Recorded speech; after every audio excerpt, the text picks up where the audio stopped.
The contract felt like lead in Simone Washington's trembling hands. Her fingers, rough from months of working 3 jobs, traced the bold letters at the top. Live-in domestic employment agreement. Outside Ashford Tower, the city roared with life, but inside her chest, everything had gone silent except for the pounding of her terrified heart. Sign here, Miss Washington. The lawyer's voice cut through her thoughts. His expensive suit probably cost more than 6 months of her rent. Mr. Ashford doesn't like to be kept waiting. Simone stared at the amount typed in cold, black ink. $127,000. The exact sum of her mother's medical debt, down to the last cent. The same debt that had collectors calling her 15 times a day, threatening to take her mother's house. The only thing she had left of the woman who raised her alone, who worked herself to death trying to give Simone a better life. Her hand shook as she picked up the pen. This wasn't supposed to be her life. 6 months ago, she had been a nursing student with dreams of helping people, of making her mother proud. Then cancer came. Then the bills came. Then her mother left and the crushing weight of debt stayed behind like a curse. The terms are very clear, the lawyer continued, shuffling papers with practiced efficiency. You will live in Mr. Ashford's penthouse apartment. You will maintain the residence, prepare meals, and be available from 6 in the morning until 10 at night, 7 days a week. You will have your own quarters. You are not to invite guests. You are not to discuss Mr. Ashford's private affairs with anyone. You will be compensated monthly, and after 2 years of service, your debt will be considered fully repaid. 2 years. 730 days of servitude. Simone felt the walls of the lawyer's office closing in. The mahogany panels seemed to mock her with their richness. Even the air smelled expensive, like leather and old money and things she would never have. I understand. Her voice came out smaller than she wanted. There's one more thing. The lawyer's expression shifted, something almost like pity crossing his features. Mr. Ashford is a very private man. Very particular. We've had 11 maids in the past 2 years. None lasted more than 3 weeks. He expects perfection, Miss Washington. He will not tolerate mistakes, lateness, or familiarity. Do you understand what I'm saying? Simone met his eyes. I understand that I don't have a choice. That was the truth of it. The brutal, ugly truth. Tomorrow the bank would foreclose on her mother's house. Next week the creditors would garnish every penny she earned. She would lose everything. This contract, this surrender of her freedom, was the only lifeline she had. And she was drowning. She signed her name. The scratch of pen on paper sounded like prison doors clanging shut. Excellent. The lawyer gathered the documents quickly, as if afraid she might change her mind. Mr. Ashford will expect you to move in tonight. Here's the address and access codes. A car is waiting downstairs to take you to collect your belongings. You're to be at the penthouse by 8 o'clock sharp. Tonight. She had 3 hours to pack up her life and report to a man known throughout New York as the Ice King. Julian Ashford, 32 years old, billionaire CEO of Ashford Industries, and according to every article she'd frantically read last night, the coldest man in Manhattan. He never smiled in photos. Never dated. Never showed even a flicker of human warmth. His own employees called him a machine. And now she would be living in his home. Serving him. Belonging to him in a way that made her stomach turn. The car ride to her tiny studio apartment passed in a blur. Simone moved like a robot, throwing clothes into garbage bags because she didn't own suitcases. She packed her mother's photo album, her nursing textbooks that she couldn't bear to sell, the blue cardigan her mother wore on good days. Everything fit into 4 bags. 26 years of life reduced to what she could carry. Her neighbor, Mrs. Chin, knocked on the door as Simone was taking a last look around the empty room. The old woman's eyes were red. You don't have to do this, sweetheart. We can find another way. But there was no other way. They both knew it. Simone hugged her, breathing in the scent of the jasmine tea Mrs. Chen always drank. I'll be okay. It's just 2 years. 2 years working for that cold man. I read about him. He's not right, Simone. Something's broken in him. Then maybe he needs someone who isn't broken yet. The words came out before Simone could stop them, and she wasn't even sure she believed them. But she had to believe in something, or she'd fall apart right there on the cracked linoleum floor. The car was waiting. The driver didn't speak as he loaded her garbage bags into the trunk of the black Mercedes.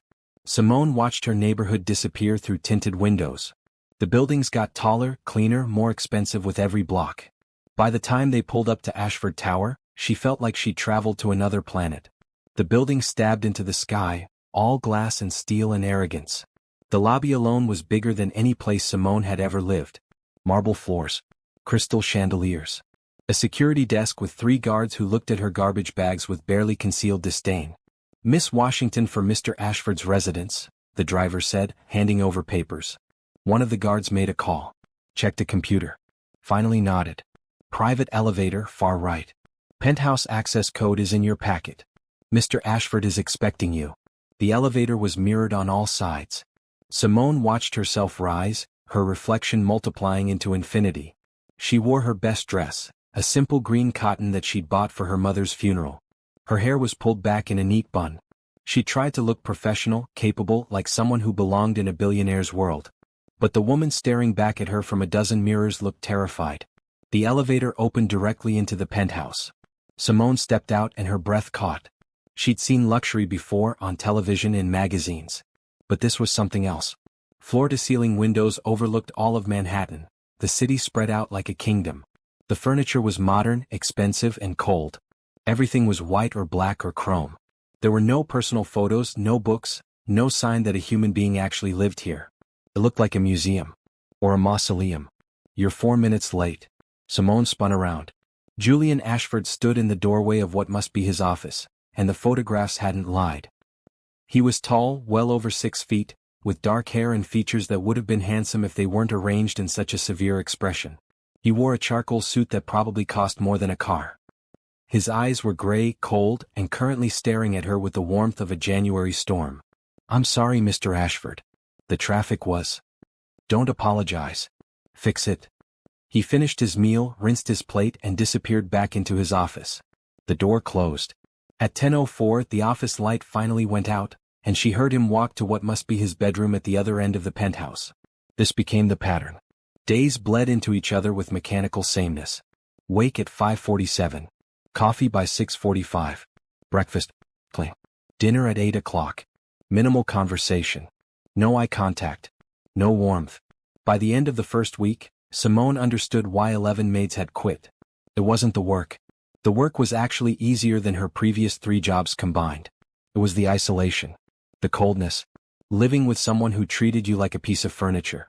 Who never smiled, never laughed, never showed any sign of being human. She tried small kindnesses. Fresh flowers for the dining table, which he never mentioned. His favorite brand of sparkling water, which she'd researched online, stocked in the refrigerator. He said nothing. She played soft music while cooking. He asked her to turn it off. On Friday of her second week, Simone made a mistake. She was dusting the bookshelves in the living room when her elbow knocked a leather-bound book onto the floor. It fell open and she saw handwriting inside. Before she could stop herself, she read the first line. "Mother left today. Father says I shouldn't cry because Ashfords don't cry. What are you doing?" Julian's voice cracked like a whip. Simone jumped, nearly dropping the book again. He crossed the room in 3 strides and snatched it from her hands. "I'm sorry, Mr. Ashford. I didn't mean to. This area is off limits." His gray eyes were hard as stone. "Don't touch my personal belongings again. It was an accident. I was just dusting and I don't care." He clutched the book like she tried to steal it. "Follow the rules, Miss Washington. That's all I ask." He turned and walked away, taking the book with him. Simone stood there, her heart pounding. But she'd seen something in his face in that split second before the mask came down. Bang. Raw and deep. That night, she made his favorite meal according to the plan. Steak, perfectly medium rare, with roasted potatoes and green beans. She set it out at 8 o'clock. But Julian didn't appear at 8:02. Or 8:05. Or 8:10. At 8:30, concerned, Simone knocked softly on his office door. "Mr. Ashford? Dinner is ready." No answer. She knocked again, louder. "Mr. Ashford? Go away." His voice sounded wrong. Rough. Simone hesitated, her hand on the doorknob. Every rule said to leave him alone. But something in his tone made her turn the handle. The office was dark except for the glow of his computer monitors. Julian sat at his desk, his head in his hands. Papers were scattered everywhere. An empty glass sat near his elbow. "I said go away. Your dinner is getting cold." "I'm not hungry." Simone took a careful step into the room. "Mr. Ashford, you need to eat. I need you to follow instructions and leave me alone." He still hadn't looked up. "When was the last time you ate?" "That's not your concern. It is if you pass out from low blood sugar." Simone surprised herself with her boldness. "You've been in here for 6 hours without a break. You need food. Julian finally raised his head, and in the blue light of the monitors, she saw exhaustion etched into every line of his face. Why do you care? The question caught her off guard. Because it's my job to care. Your job is to cook and clean, not to concern yourself with my well-being. Those things are connected. Simone crossed her arms. I can't do my job properly if you make yourself sick. Now you can come eat at the table like a civilized person, or I'll bring the food in here. Your choice. For a long moment, Julian just stared at her. No one spoke to him like that. No one challenged him. She could see the internal war playing out behind his eyes. Then, impossibly, one corner of his mouth twitched. Not quite a smile, but close. You're either very brave or very foolish, Miss Washington. Probably both. Now table or desk. He stood slowly, stretching. She heard his back crack. Table. But only because the steak smells good. They walked to the dining room in silence. Julian sat, and this time, Simone sat across from him with her own plate. If he was going to eat, she might as well join him instead of hovering like a ghost. He noticed but said nothing. Just cut into his steak and took a bite. Then another. He actually seemed to taste it this time. This is good, he said after a minute. Thank you. No, I mean it's actually good. Better than adequate. He took another bite. Where did you learn to cook? It was the first personal question he'd asked her in 2 weeks. Simone set down her fork. My mom. She worked 3 jobs most of my childhood, so I had to figure out how to make meals stretch. Got creative with whatever was in the pantry. Julian nodded slowly. Your mother. Is she? She passed. 6 months ago. Cancer. I'm sorry. The words were stiff, uncomfortable, like he wasn't used to saying them. But they were genuine. Simone could tell. Thank you. She was a good woman. Worked herself to death trying to give me a better life. She paused. The debt I'm repaying? It's all her medical bills. Julian was quiet for a long moment, his gray eyes studying her face. That's a heavy burden for someone so young. I'm 26. Exactly. Too young to have that kind of weight on your shoulders. He took a drink of water. But you're handling it. Most people would have crumbled. I still might. It's only been 2 weeks. No. Julian shook his head. The ones who crumble do it in the first 3 days. You're stronger than you think, Miss Washington. It was the kindest thing he'd said to her. Simone felt unexpected tears prick her eyes and blinked them away quickly. They finished the meal in silence, but it was different than before. Less empty. When Julian rinsed his plate, he turned to her. The book you saw earlier. My mother wrote it. A journal. She left when I was 8 years old, and that journal is all I have of her. Simone's throat tightened. I truly didn't mean to pry. I know. He paused at the doorway to his office. And Miss Washington? Call me Julian when we're alone. The constant Mr. Ashford is exhausting. Then he was gone back to his work, leaving Simone alone with a table to clear and a growing sense that maybe, just maybe, there was something human underneath all that ice. The next morning, Julian appeared for breakfast at 6:45 exactly as always. But when Simone set his coffee down, he said, Good morning. 2 simple words, but they changed everything. Simone smiled. Good morning, Julian. His expression didn't shift, but something in his eyes softened fractionally.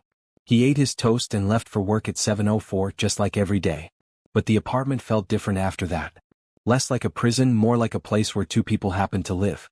Over the following days, tiny changes accumulated. Julian started saying good morning, and thank you. He asked once if the salmon timing was better when she served dinner. He actually looked at her when he spoke instead of through her. Simone learned to read his moods. She could tell when he'd had a bad day by the tightness in his shoulders when he came home. She could gauge his stress level by how long he stayed in his office after dinner. On the worst days, she'd make chamomile tea without being asked, leaving it outside his office door with a plate of the chocolate cookies she'd started baking on Sundays. He never mentioned the tea or cookies. But the cups were always empty the next morning. 3 weeks into her employment, Simone was folding laundry when she heard a crash from Julian's office. She ran down the hall and found him standing amid broken glass, blood dripping from his hand. Don't move, she ordered, rushing to get the first aid kit from the kitchen. It's fine. Just a glass. It's not fine. Sit down. Julian surprisingly obeyed. He sat in his desk chair while Simone carefully pulled glass shards from his palm with tweezers. His hand was shaking slightly. What happened? She asked, focusing on her work. Conference call from Tokyo. It went badly. His voice was tight. My business partner, Thomas, has been making decisions without consulting me. Decisions that could cost us millions. Can you fix it? I don't know. Maybe. He winced as she pulled out a larger piece of glass. Thomas and I started this company together 8 years ago. I thought I could trust him. Simone wrapped his hand in gauze. Trust is hard. Especially when you've been hurt before. Julian looked at her, then really looked at her. You sound like you know about that. My dad left when I was 5. Promised he'd come back and never did. Mom never trusted another man after that. Died alone. Simone taped the gauze securely. Sometimes I wonder if she could have been happier if she'd taken another chance on someone. Or she saved herself another heartbreak. Maybe. But she also missed out on love. Julian was quiet. His gray eyes searched her face like he was trying to solve a puzzle. You're very wise for 26. Nah. Just experienced. Simone smiled. There. All bandaged. Try not to grip anything too hard for a few days. Thank you. He flexed his hand carefully. You're good at this. The nursing. I was studying to be a nurse. Before everything happened. Why nursing? Because I like helping people. Because seeing someone get better, seeing them smile again, that matters. Simone packed up the first aid kit. Not everyone gets that. The importance of kindness. Julian's expression shifted, something vulnerable flickering across his features. No. Not everyone does. That evening, Julian didn't disappear into his office after dinner. Instead, he lingered at the table while Simone cleared the plates. Would you like some coffee? She asked. Actually, yes. And maybe, you could join me? Simone paused, surprised. Are you sure? I'm not very good at conversation. But I think I'd like to try. They sat in the living room, coffee cups in hand, and for the first time Julian talked. Really talked. He told her about growing up in a cold mansion with a father who valued money over everything else. About his mother leaving and never looking back. About being sent to boarding schools where he learned that showing emotion was weakness. I became what they made me, he said, staring into his coffee. Cold. Controlled. I built my company into a billion-dollar empire, but I did it by shutting everyone out. It was easier that way.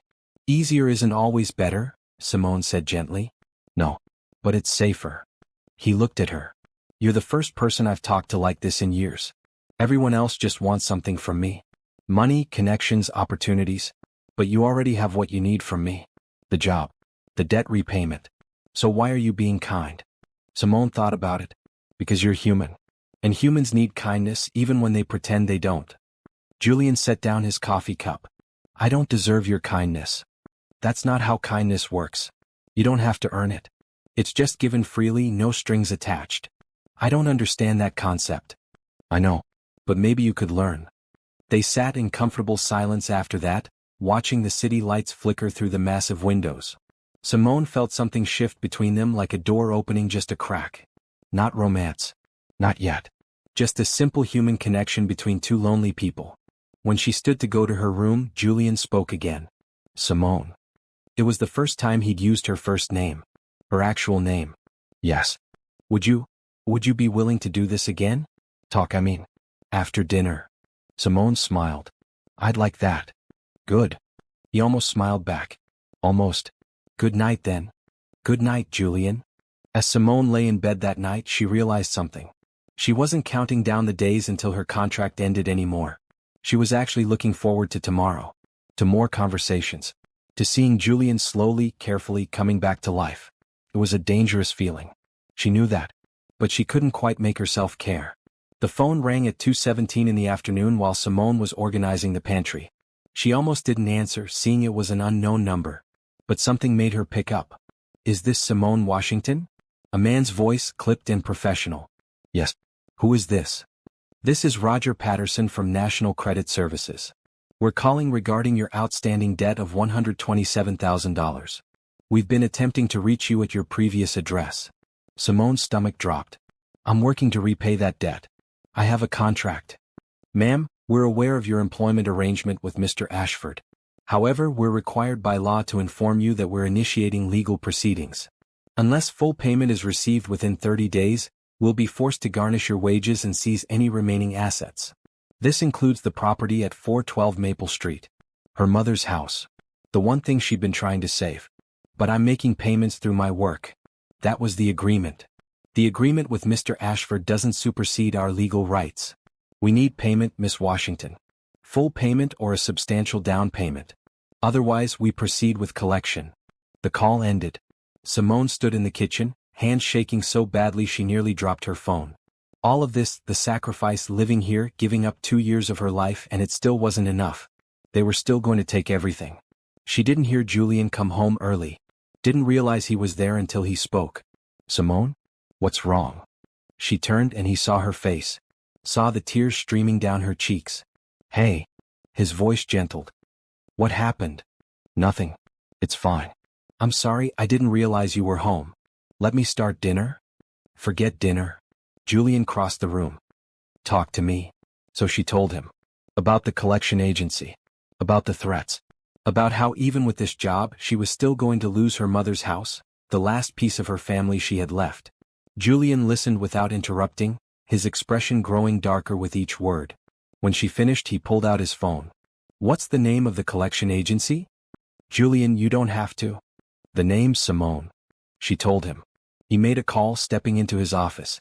Simone couldn't hear the conversation, but she heard his tone. Cold, commanding, absolute.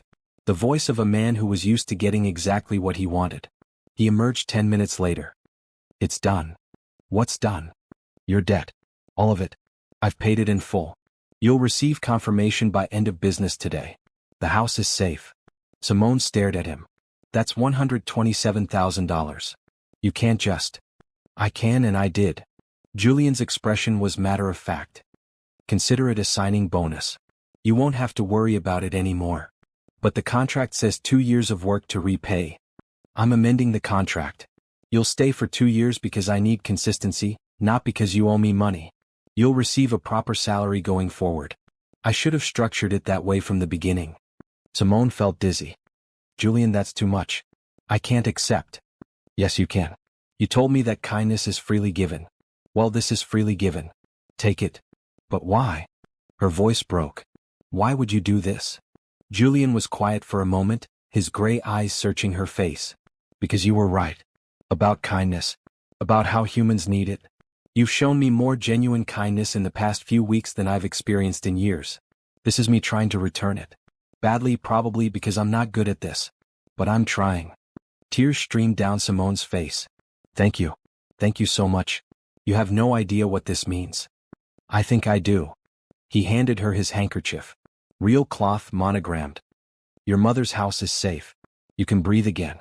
That's what it means. Without thinking, Simone hugged him. Just threw her arms around him and held on tight. Julian froze, clearly shocked. His arms came up awkwardly, hesitantly, until he was hugging her back. Thank you, she whispered against his shoulder. Thank you, thank you, thank you. You're welcome. His voice was soft. You're very welcome, Simone. When they finally pulled apart, Julian looked different. Softer. More human. His perfect hair was mussed where she'd pressed against it, his expression open in a way she'd never seen. I should call the bank. Make sure everything's processed correctly.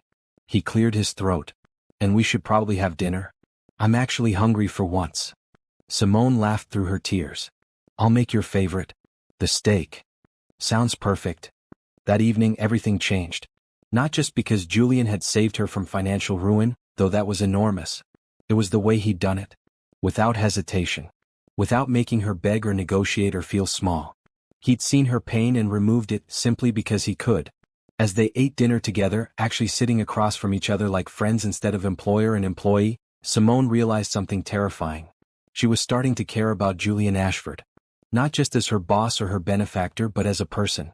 A complex, damaged, surprisingly kind person who hid behind ice because warmth had always hurt him before. What are you thinking about?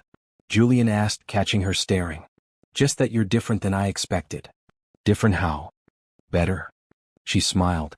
Much better. Julian set down his fork. Simone, I need to tell you something. Her heart rate picked up. Okay. These past few weeks having you here, they've been different for me. I usually hate having people in my space. But you make the penthouse feel less empty. Does that make sense? Yes. It makes perfect sense. I'm not good with people. I've spent years pushing everyone away. But I don't want to push you away. He struggled for words. I want to try being less alone. Simone reached across the table and took his hand. The bandaged one. Then don't be alone. I'm right here. Julian looked down at their joined hands like he'd never seen such a thing before. Then, slowly, carefully, he squeezed back. Thank you for staying, he said quietly. For not running away like everyone else. I'm not going anywhere. Not for 2 years anyway. And maybe... She paused, bold. Maybe not even then. Julian's head snapped up, his eyes wide. You'd stay? After the contract ends? If you wanted me to. If we both wanted it. I'd want it. The words came out rushed, almost desperate. I'd very much want that. They sat there, hands linked across the table, and Simone felt hope bloom in her chest. This wasn't how the story was supposed to go. She was supposed to serve her time, pay her debt, and leave. But somewhere along the way the story had changed. And she was glad it had. The next few weeks brought changes that Simone never could have predicted. Julian started coming home earlier. He'd leave his office door open while he worked. He asked her opinions on things from what to have for dinner to what he should say in important meetings. Most surprisingly, he started smiling. Small smiles at first, barely there but real. One Saturday afternoon, Simone was cleaning the living room when she heard music coming from Julian's office. Classical piano, delicate and beautiful. She followed the sound and found him sitting at a piano she'd never noticed before, hidden in the corner behind a folding screen. I didn't know you played, she said from the doorway. Julian's hand stilled on the keys. I don't. Not anymore. Haven't touched this in 5 years. Why not? You're really good. My mother taught me. After she left, playing reminded me too much of her. He looked at the piano like it was both precious and painful. But lately I've been thinking about her differently. Wondering if maybe she had reasons for leaving that I didn't understand as a child. Simone sat on the bench beside him. Do you remember her? Bits and pieces. She had dark hair and a kind smile. She used to sing while she cooked. Julian played a few soft notes. My father was cruel to her. I remember arguments, things breaking, her crying. I was too young to help her. Then one morning she was just gone. Father said she'd abandoned us because we weren't enough for her. That's a terrible thing to tell a child. He was a terrible man. Julian's fingers moved across the keys, picking out a melody. He died 2 years ago. Heart attack in his office. I felt nothing when I got the call. Just empty. I'm sorry you went through that. Don't be. It made me strong. Made me successful. It also made you lonely. Simone touched his shoulder gently. Being strong and being alone aren't the same thing, Julian. You can be both strong and connected to people. Julian turned to look at her, his gray eyes intense. You really believe that? I do. And I think you're starting to believe it too. Otherwise, why would you be here playing piano with me instead of working? A real smile crossed his face. You make a compelling argument. I usually do. It's one of my many talents. She grinned. Play me something. Something your mother taught you. Julian hesitated, then began to play. The melody was sweet and sad, filling the room with emotion. Simone closed her eyes and listened, feeling every note like it was a piece of Julian's hidden heart being offered to her. When the song ended, he said quietly, she called that one hope. Said it was important to always have hope, even in dark times. She was right. Was she? She left me. She chose darkness and left her child behind. Maybe she chose survival. Maybe leaving you was the only way to stay alive. Simone met his eyes. You don't know her whole story, Julian. None of us know anyone's whole story, not really. But holding on to anger and loneliness, that only hurts you. Julian was quiet for a long time. Then, you're very wise, you know that? You keep saying that. Because it keeps being true. He smiled. How did a 26-year-old nursing student end up being so insightful about life? Pain teaches fast. And I've had more than my share. Simone stood, stretching. Now, what do you want for lunch? I'm thinking grilled cheese and tomato soup. It's raining and that's perfect rainy day food. I can't remember the last time I had grilled cheese. Then today's your lucky day. They ate lunch together in the kitchen, sitting at the counter like normal people instead of employer and employee. Julian told her about growing up in a mansion with 20 rooms and no love. She told him about her tiny apartment with peeling paint and more love than she could measure. You had something real, Julian said, dunking his grilled cheese in soup. I had everything money could buy and nothing that mattered. You have things that matter now. You have your company. Your success. That's work. That's accomplishment. But is it what matters? He looked at her. Lately I've been wondering if I built the wrong life. It's never too late to build a different one. Isn't it? I'm 32. I've spent so many years being one way, I don't know if I can change. You're already changing. Simone pointed at his empty bowl. 3 weeks ago you wouldn't have eaten lunch. You wouldn't have played piano. You wouldn't be having this conversation. You're already different.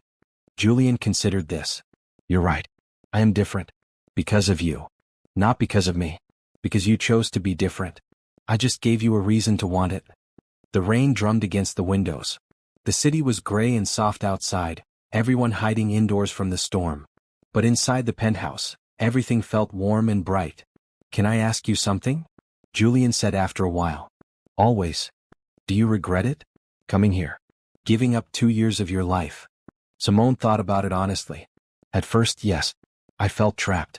Like I'd sold myself into servitude. But now, no. I don't regret it. Being here has taught me things. And I like. She paused, brave. I like spending time with you. Julian's expression shifted, something vulnerable and hopeful flickering across his features. I like spending time with you too. More than I've liked spending time with anyone in a very long time. They stared at each other across the counter, and Simone felt the air change between them. It was still friendship, still safe, but there was something else underneath now. Something neither of them was quite ready to name. We should watch a movie, Simone said suddenly, breaking the tension. When was the last time you watched a movie? I don't remember. That's criminal. Come on. She grabbed his hand and pulled him toward the massive TV in the living room. I'm picking something good. Something that'll make you laugh. I don't really laugh. You will today. They spent the afternoon watching comedies and Julian did laugh. Small at first, then bigger until he was actually doubled over with genuine joy. Simone watched him more than the screen, memorizing the sight of him happy, the sound of his laughter filling the empty penthouse. This, she thought. This is what hope looks like. What healing looks like. And she wanted more of it. More of him. More of whatever this was becoming between them. If you believe everyone deserves a second chance at happiness, please take a moment to subscribe to our channel. Your support helps us bring more stories of hope and transformation. What's the biggest change you've ever made in your life? Share in the comments below. Monday morning started normally. Julian left for work at 7:04, coffee and toast consumed in efficient silence. But at 2:47 in the afternoon, Simone's phone rang. Julian's name flashed on the screen. Hello? Simone. His voice was tight, strained. I need you to do something for me. Of course. What do you need? In my office bottom desk drawer there's a locked box. The key is taped under the drawer. Inside is a flash drive labeled, Original Contracts. I need you to bring it to me. Now. Julian, what's wrong? Just bring it. Please. Ashford Industries, 47th floor. Give your name at the desk. They'll send you up. The call ended. Simone stood frozen for a moment, then ran to his office. She found the box, the key, the flash drive. 20 minutes later, she was in a cab heading downtown, still wearing her cleaning clothes, her heart racing. Ashford Industries headquarters was even more imposing than the residential tower. All glass and steel and corporate intimidation. The lobby was full of people in expensive suits moving with purpose. Simone felt completely out of place in her navy dress and sneakers. I'm here to see Julian Ashford, she told the receptionist. He's expecting me. Simone Washington. The woman's eyebrows rose slightly but she made a call. You can go up. 47th floor. The elevator was packed with executives who looked at Simone like she was a stain on their expensive carpet. She clutched the flash drive and tried to ignore them. The 47th floor was chaos. People rushing between offices, phones ringing, voices raised. A woman with sharp features and sharper heels intercepted Simone immediately. You're the one with the drive? Come with me. She led Simone to a massive corner office where Julian stood with 3 other men around a conference table covered in papers. He looked up when she entered, and the relief on his face was immediate. Thank you for coming. He took the drive from her. Simone, this is Richard Chen and Paul Rodriguez, my attorneys. And this is Thomas Price, my business partner. Thomas was a tall man with graying hair and cold eyes. He barely glanced at Simone. Julian, we don't have time for personal interruptions. She's not an interruption. She just saved us. Julian plugged the drive into his laptop. Files appeared on the screen. Original contracts signed 8 years ago when we founded this company. Including the clause that states all major decisions require mutual consent. Thomas's face went white. Julian? You tried to sell off our manufacturing division without telling me. You forged my signature on approval documents. You were going to walk away with $50 million and leave this company crippled. Julian's voice was ice.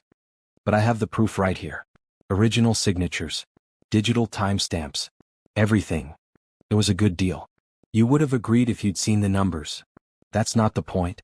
The point is trust, Thomas. Partnership. Things you clearly don't value. Julian looked at his attorneys. File the injunction. Stop the sale. And draw up papers to buy out Thomas's shares at market value. I want him out of this company by end of week. Thomas exploded. You can't do this. I built this company with you. And now you've tried to destroy it. Get out of my office. Security was called. Thomas left shouting threats and accusations. When the door finally closed, Julian slumped into his chair, his face gray with stress. The attorneys began discussing legal strategies, but Julian held up a hand. Give me 10 minutes. Please. They left. Simone and Julian were alone in the massive office overlooking the city. Are you okay? She asked softly. No. He rubbed his face. Thomas was my friend. The one person I thought I could trust in this business. And he betrayed me. Tried to gut the company I built from nothing. Simone pulled a chair next to his. I'm sorry. Why do people keep doing this? Why do they keep leaving or betraying or proving that trust is just a setup for pain? His voice cracked. My mother. My father. And now Thomas. Everyone I've ever trusted has hurt me. Not everyone. Simone took his hand. I'm still here. Julian looked at their joined hands, then at her face. You are. You keep being here even when I'm difficult and cold and broken. You're not broken. You're hurt. There's a difference. She squeezed his hand. Hurt can heal. And you're not alone in this. Whatever happens with the company, with Thomas, you have people who care. You have me. I don't deserve you. Stop saying that. You deserve kindness and support and people who don't betray you. Simone smiled gently. Now what do you need? What can I do? Julian was quiet for a moment. Stay. Just stay here while I deal with this mess. I know it's not your job, but I'll stay as long as you need. The next 6 hours were brutal. Lawyers came and went. Phone calls were made. Emergency board meetings were scheduled. Julian worked with fierce intensity, his jaw tight, his eyes hard. But every so often, he'd look over at Simone sitting in the corner, and some of the tension would leave his shoulders. At 9:15, his assistant brought in coffee and sandwiches. Sir, you should eat. I don't have time. Yes, you do. Simone stood and brought him a sandwich. 5 minutes. Eat. Julian looked like he wanted to argue, but instead, he took the sandwich. You're bossy. Someone has to be. You'd work yourself to death otherwise. They ate quickly while his assistant updated him on the latest developments. The injunction was filed. The sale was stopped. Thomas was being investigated for fraud. Ashford Industries would survive, but the damage to Julian's trust would take much longer to heal. At midnight, the last attorney finally left. Julian and Simone were alone again in the office, the city lights twinkling below them. You should go home, Julian said. Get some rest. Not without you. Come on. You've done all you can today. There's still work. There's always work. But you're exhausted. And if you don't rest, you'll make mistakes tomorrow. Simone held out her hand. Come home, Julian. Let today be done. He stared at her hand for a long moment. Then, slowly, he took it and let her pull him to his feet. The car ride back to the penthouse was quiet. Julian stared out the window, his expression distant. Simone didn't push him to talk. Sometimes silence was better. Back in the apartment, she made him chamomile tea and sat with him in the living room while he drank it. Thank you, he said finally. For coming. For staying. For caring when you had no reason to. I have every reason to care. You're a good man, Julian. What Thomas did, that's on him, not you. How do you always know what to say? I don't. I just say what's true. She set down her own mug. You're going to get through this. The company will be fine. You'll be fine. Julian looked at her, and in his eyes she saw more than gratitude. More than friendship. Something deeper, warmer, more dangerous. Simone, He stopped, struggling. You've become very important to me. Her heart raced. You're important to me too. More than just employer and employee. Much more than that.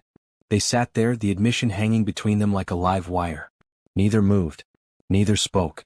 But something had shifted, and they both knew there was no going back.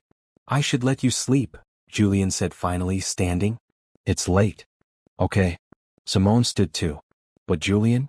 I meant what I said. You're not alone. Not anymore. He nodded, not trusting himself to speak. Then he turned and walked to his room, leaving Simone standing in the living room with her heart pounding and the certainty that everything had changed. The week after Thomas's betrayal was tense. Julian threw himself into work with even more intensity than before, rebuilding trust with investors, restructuring the company, conducting damage control. But every evening he came home to Simone. To dinner and conversation and the sense that maybe the world wasn't entirely cold and cruel. They fell into a new routine. Dinners lasted longer, turning into hours of talking. They'd sit in the living room afterward, sometimes watching movies, sometimes just talking about everything and nothing. Julian told her about his fears for the company. She told him about her dreams of going back to nursing school someday. He played piano for her in the evenings, his fingers drawing out melodies that spoke of longing and hope. The touching started innocently. A hand on his shoulder when she set down his coffee. His fingers brushing hers when she handed him papers. But each touch lingered a little longer than necessary. Each one sent sparks up Simone's arm. She was falling for him. She knew it.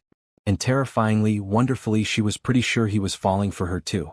On Friday evening, 2 weeks after the business crisis, Julian came home with an envelope in his hand. He looked nervous, which was rare for him. I need to ask you something, he said as Simone set dinner on the table. Okay. There's a charity gala tomorrow night. Ashford Industries is one of the main sponsors. I usually go alone, but... He paused. I'd like you to come with me. Not as my employee. As my guest. Simone's heart skipped. Like a date? Yes. Exactly like a date. Julian met her eyes. I know this complicates things. You work for me. There's a power imbalance. But I can't keep pretending I don't feel what I feel. You've changed me, Simone. Made me want things I thought I'd given up on. Human connection. Trust. Maybe even. He swallowed. Maybe even love. The word hung in the air between them, huge and terrifying and perfect. I feel it too, Simone whispered. I've been trying not to, but I can't help it. You're good and kind and so much more than the world sees. And yes, Julian. I'll go to the gala with you. His smile was brilliant, transforming his entire face. Really? Really? But I don't have anything to wear to a fancy gala. Julian pulled out a credit card. Then we'll fix that. Tomorrow we'll go shopping. Get you something beautiful, though you're already beautiful, so really it's just about finding a dress that matches what's already there. Simone laughed. That's the most romantic thing anyone's ever said to me. I told you I'm not good at this. You're better than you think. They ate dinner with a new kind of excitement buzzing between them. This wasn't just employer and employee anymore. This wasn't even just friends. This was something real and growing and possible. After dinner, Julian pulled her into the living room. Dance with me. There's no music. Then I'll hum.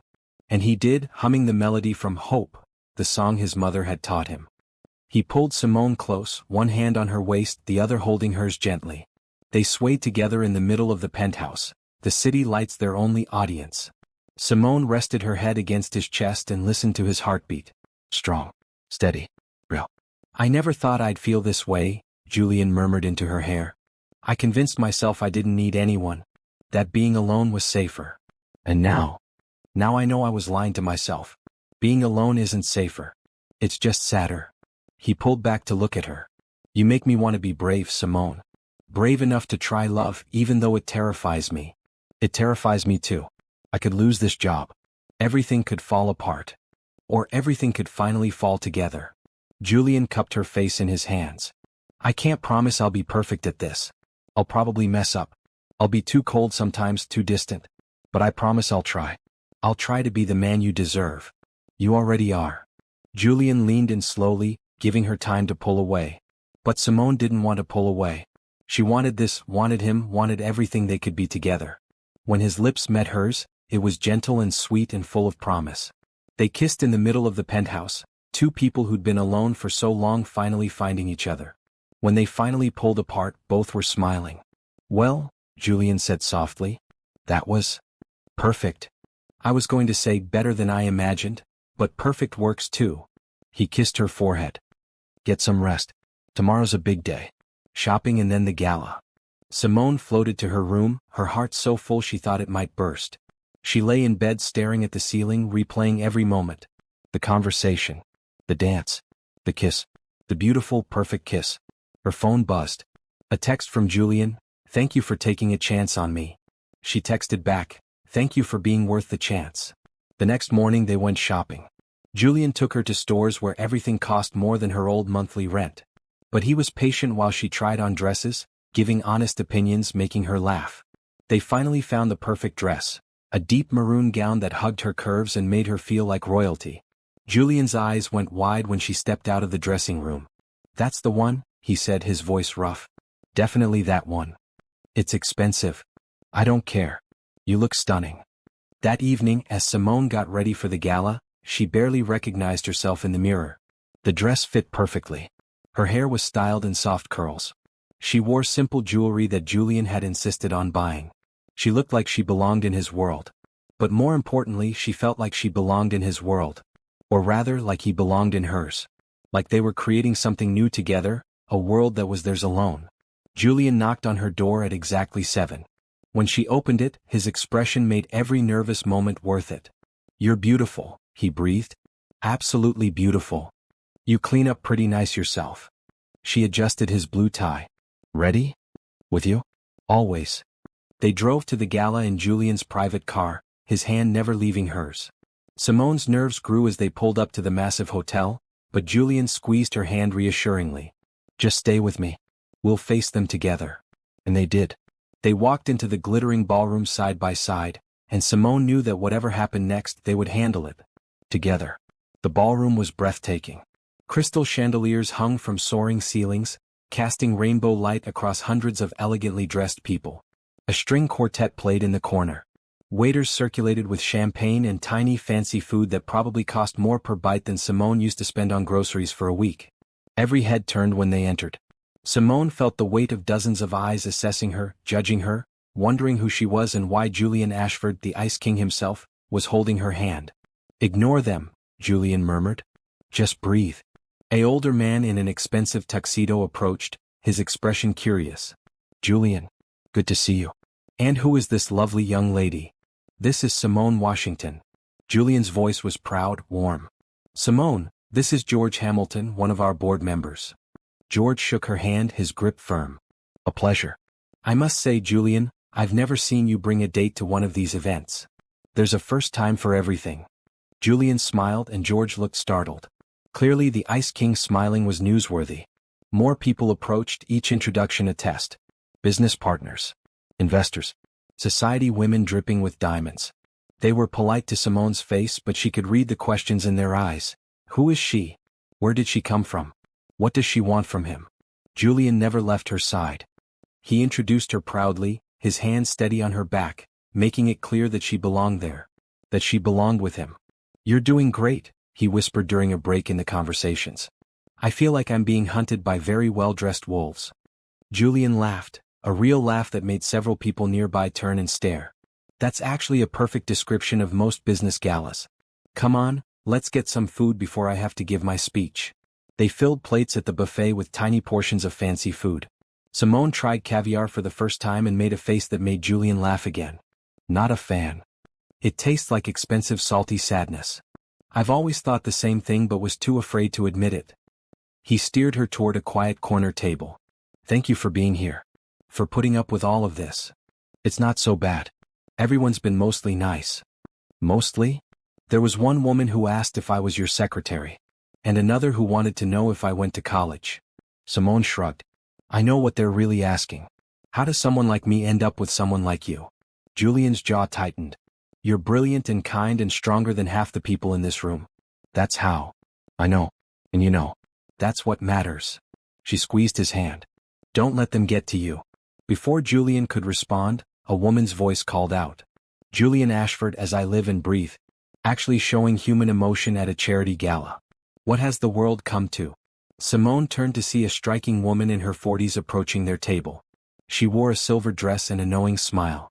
Julian stood, and to Simone's surprise he was smiling. "Rebecca Chin. When did you get back from Tokyo?" "Last week. And I had to see this with my own eyes."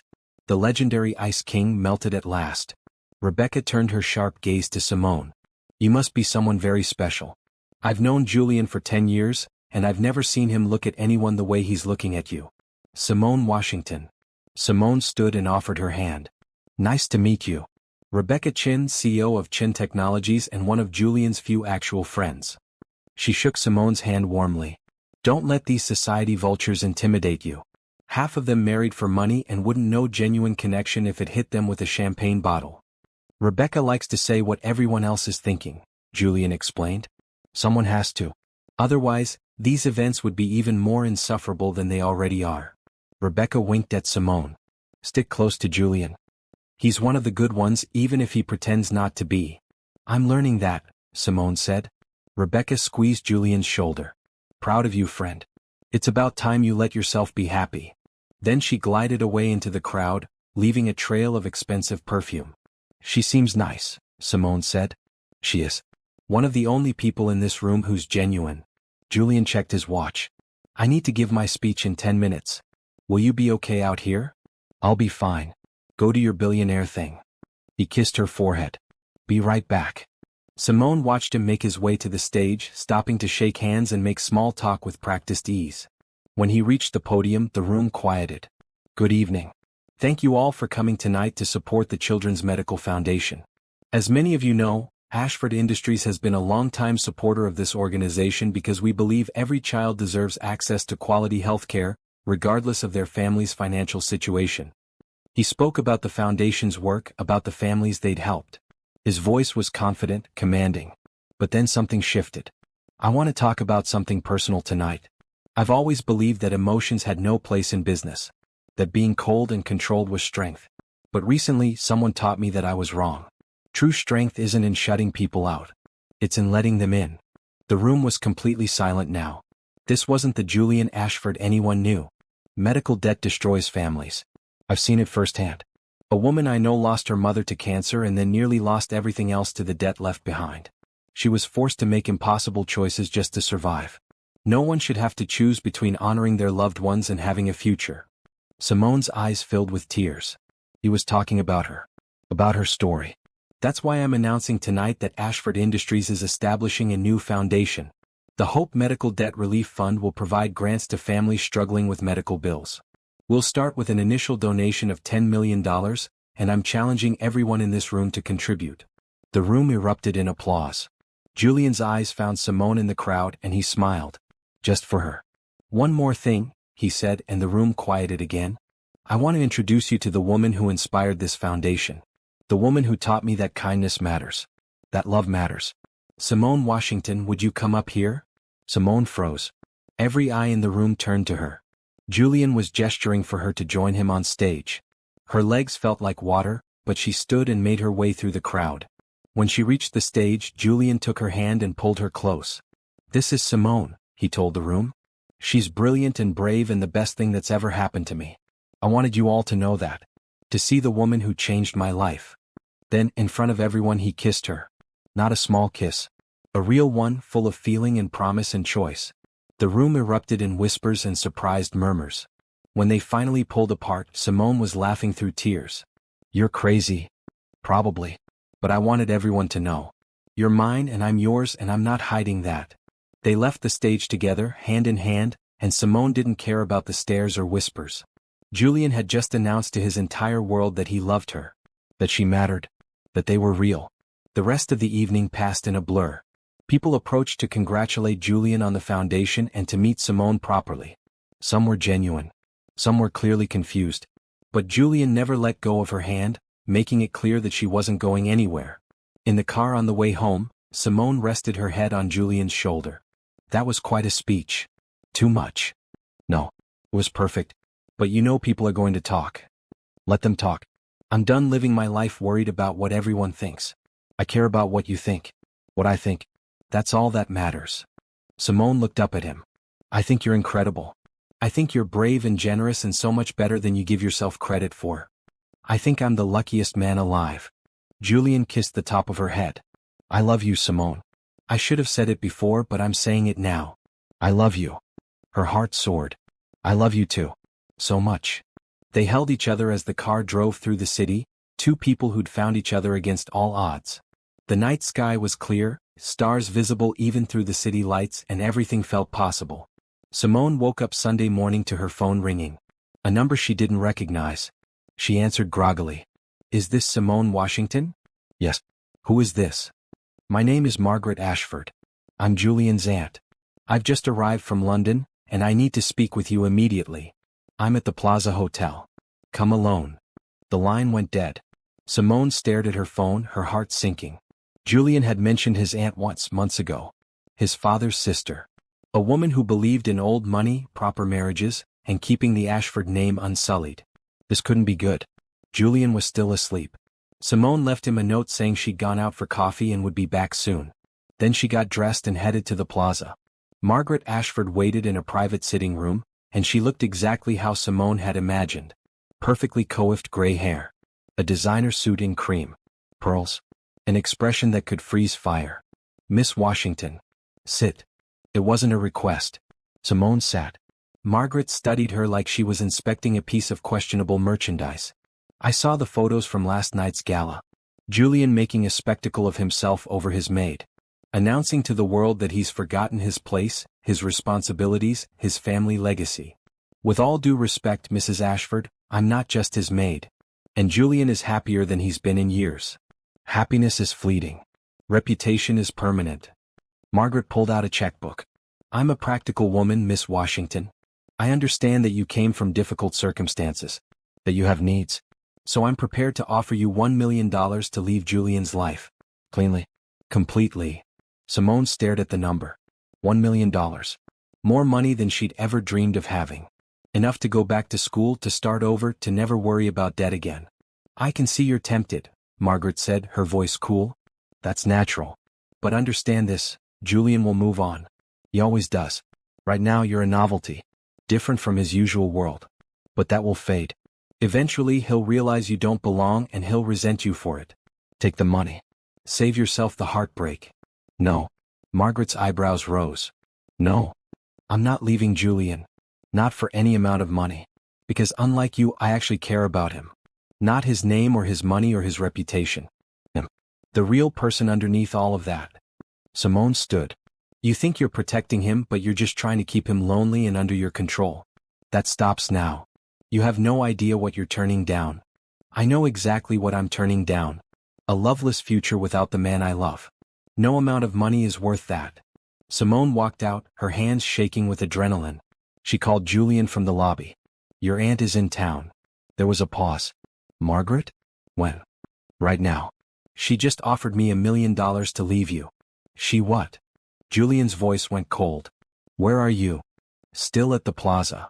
"Don't move. I'm coming." 20 minutes later, Julian strode into the hotel lobby, his expression furious. He took Simone's hand and marched up to Margaret's sitting room. Margaret looked up when they entered, her expression barely shifting. "Julian. How predictable. You tried to pay off the woman I love. That's low even for you, Margaret. I'm protecting this family. That girl is using you. Her name is Simone. And she's not using me.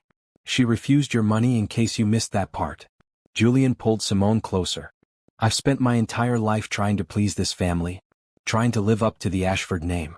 Being cold and alone because that's what father taught me, what you reinforced. But I'm done. Don't be dramatic." "I'm not being dramatic. I'm being honest for the first time in my life. Simone makes me happy. She makes me better. And I'm not giving that up. Not for you, not for anyone." Margaret stood, her expression hardening. "If you pursue this relationship, you'll be cut off from the family. No more Christmas at the estate. No more connections. No more support." "Good. I never wanted those things anyway. They came with strings attached, with demands to be someone I'm not." Julian's voice was steady, certain.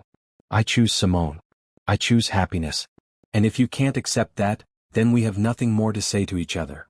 Margaret stared at him for a long moment. Then, surprisingly, her expression softened just slightly. "You really love her. More than anything. Then you're braver than I thought. And more foolish. But perhaps." She paused. "Perhaps that's not the worst thing. Your father was cold and hard and it made him miserable. I'd hoped you'd be different, but I tried to make you just like him. Maybe I was wrong. It wasn't quite an apology. But it was close. I need time to adjust to this," Margaret continued. "But I won't interfere further. Live your life, Julian. Make your own mistakes. I just hope she's worth it. She is, Julian said firmly. She's worth everything. They left the hotel together and Simone realized she was shaking. That was terrifying. You were amazing. Standing up to Margaret. Refusing her money. Julian stopped on the sidewalk and pulled her into his arms. You chose me. Even when she offered you a way out, you chose me. Of course I chose you. I love you. I love you too. So much. He kissed her, right there on the street with people walking past. Let's go home. They spent the rest of the day in the penthouse, just the two of them. No work. No obligations. Just talking and laughing and planning a future together. Julian played piano while Simone sang along badly, making him laugh. They cooked dinner together, making a mess of the kitchen and not caring. That evening, as they sat on the couch watching the sunset over Manhattan, Julian turned to her. Move into my room. Not the maid's quarters. My room. My bed. Stay with me properly. Are you sure? We've only been together a few weeks. I've never been more sure of anything. I want to wake up with you every morning. Fall asleep with you every night. I want all of it, Simone. Everything we can have together. Simone kissed him softly. Then yes. Absolutely yes. That night, she moved her things into Julian's room. Into the master suite with its massive bed and wall of windows overlooking the city.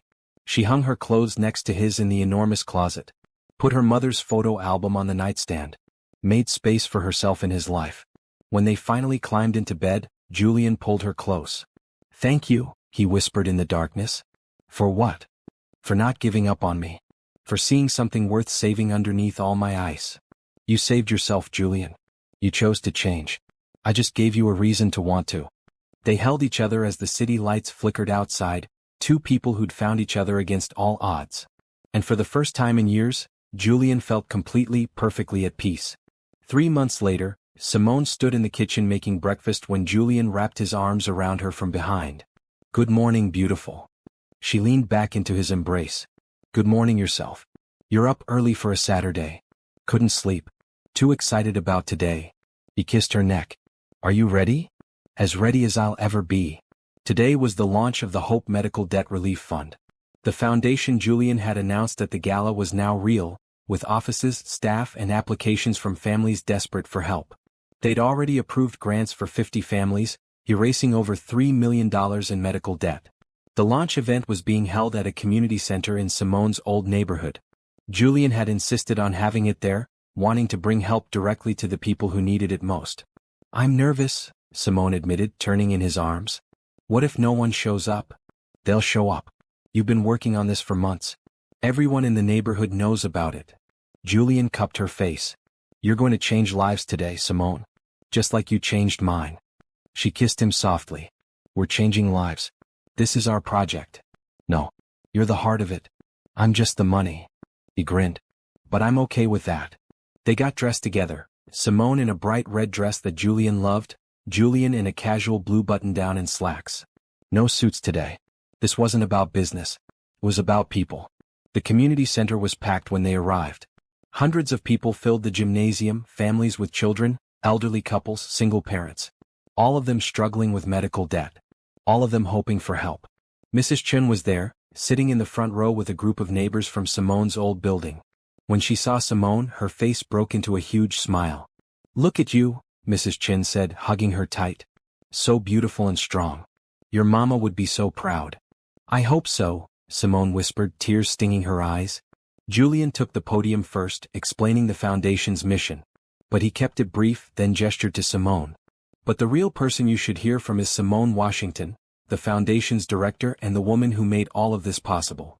Simone walked to the microphone, her heart pounding. She looked out at all those faces, all that hope, and found her voice. 6 months ago I was sitting where you are. Drowning in debt from my mother's medical bills. Terrified of losing everything. I felt alone and desperate and like there was no way out. She paused. But I learned something important. We're not alone. There are people who care. People who want to help. And sometimes, accepting that help with grace and gratitude is the bravest thing we can do. She talked about her mother. About the debt. About meeting Julian and how kindness had saved them both. She talked about hope and community and how no one should have to choose between honoring their loved ones and having a future. When she finished, the room erupted in applause. People were crying. Cheering. Someone started a chant, "Thank you, thank you, thank you." The rest of the day was spent meeting families, reviewing applications, approving grants. Simone watched as people cried with relief when they heard their debt was being erased. She saw hope return to eyes that had been dead with despair. She felt her mother's presence in every smile, every hug, every grateful tear. Julian worked beside her the entire time, shaking hands, talking to families, writing check after check with genuine joy on his face. This was what money was supposed to do. Help people. Make real differences in real lives. By evening, they'd approved grants totaling over $2 million for that day alone. 50 more families freed from crushing debt. 50 more futures saved. As they were packing up, Rebecca Chin found them. "You two are disgustingly good together. It's actually making me believe in love again." Julian laughed. "High praise from you. Don't let it go to your head." Rebecca hugged them both. "But seriously, what you're doing here, it matters. Keep it up." On the drive home, Simone was quiet, processing everything. Julian took her hand. "What are you thinking about?" "How much has changed in 6 months? How I went from having nothing to having everything." She looked at him. "I used to think debt was the worst thing that could happen to me. But it brought me to you. It brought me to this life. To purpose and love and hope. Do you regret it? Any of it?" "Not a single second. Even the hard parts. Even the scary parts. It all led here." She squeezed his hand. "I love you, Julian Ashford." "I love you too, Simone Washington." He paused. "Actually, I've been thinking about that. Your last name. What about it? How would you feel about changing it?" Simone's heart stopped. "What are you saying?" Julian pulled the car over, parked on the side of the road. Then he reached into his pocket and pulled out a small velvet box. "I'm saying that I want to spend the rest of my life with you. I want to wake up next to you every morning and fall asleep holding you every night. I want to build foundations and help people and laugh at your terrible singing. I want everything, Simone. With you. Always." He opened the box. Inside was a ring. Not huge and flashy but perfect. A simple diamond that caught the light and sparkled like hope. "Will you marry me?" Simone couldn't breathe. Couldn't speak. Could only nod frantically as tears streamed down her face. "Is that a yes?" Julian asked, smiling. "Yes. Yes, yes, yes. 1,000 times yes." He slipped the ring on her finger and it fit perfectly.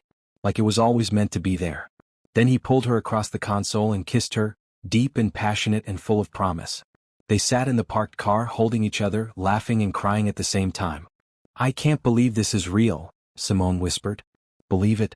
You're stuck with me now." Best sentence I've ever heard. They drove home and spent the evening calling people with the news. Rebecca, who screamed so loud Julian had to hold the phone away from his ear. Mrs. Chin, who cried happy tears and said she always knew they were meant to be. Even Margaret, who was stiffly polite but did say congratulations. That night, as they lay in bed, Simone traced her fingers over Julian's chest. "Tell me something. That first night when I came here, did you ever imagine this?" "No. I imagined you'd quit within a week like everyone else." He caught her hand and kissed it. "I'm so glad you didn't. I'm so glad you let me stay. Let me in. You didn't give me much choice. You're very persistent. One of my many charms." Julian rolled over, pinning her gently beneath him. "I could list your charms, but we'd be here all night. I'm okay with that." They made love slowly, tenderly, celebrating the future they were building together. And afterward, holding each other in the darkness, both felt completely at peace. "Do you think your mom would approve?" Julian asked softly. "She'd love you. She always said I should find someone kind. Someone who made me laugh. Someone who saw me for who I really was." Simone smiled. "You're all of that and more. I wish I could have met her." "Me too. But I think she knows. Somehow I think she knows I'm happy. That I'm okay. That I found love in the most unexpected place. The penthouse of a cold billionaire who didn't know how to smile. Who does know how to smile now? Who laughs and plays piano and cries at sad movies. I do not cry at sad movies. You totally cried during that one about the dog. That was allergies." "Sure it was." Simone kissed him. "I love that you cry at sad movies. I love everything about you, even the parts you think are weaknesses." "How did I get so lucky?" Julian wondered aloud. "We both got lucky. We found each other when we both needed someone most." They fell asleep like that, wrapped in each other's arms, the ring on Simone's finger catching the moonlight. Outside, the city continued its endless dance of lights and life. But inside the penthouse, everything was still and perfect and full of hope. 3 months later they had a small wedding in the penthouse. Just close friends and Mrs. Chin, who cried through the entire ceremony. Simone wore a simple white dress.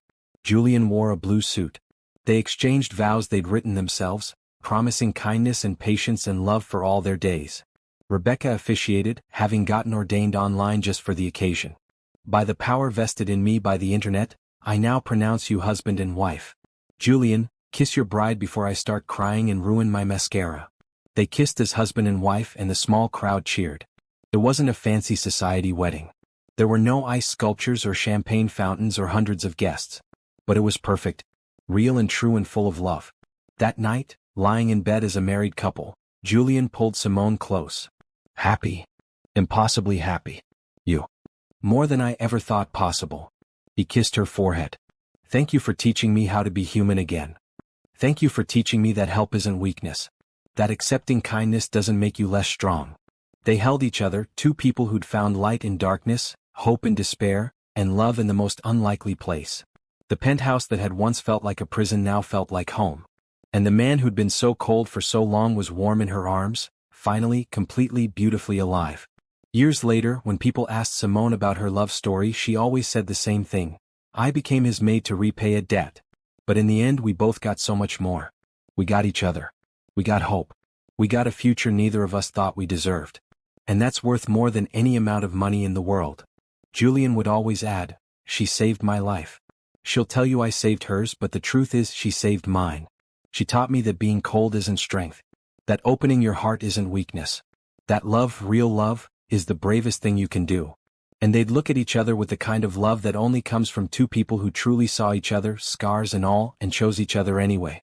In the end, it wasn't a story about a billionaire and his maid. It was a story about two lonely people who found each other in the darkness and chose to walk into the light together. And they lived happily ever after, because sometimes, if you're very lucky, the person who seems all wrong turns out to be exactly right.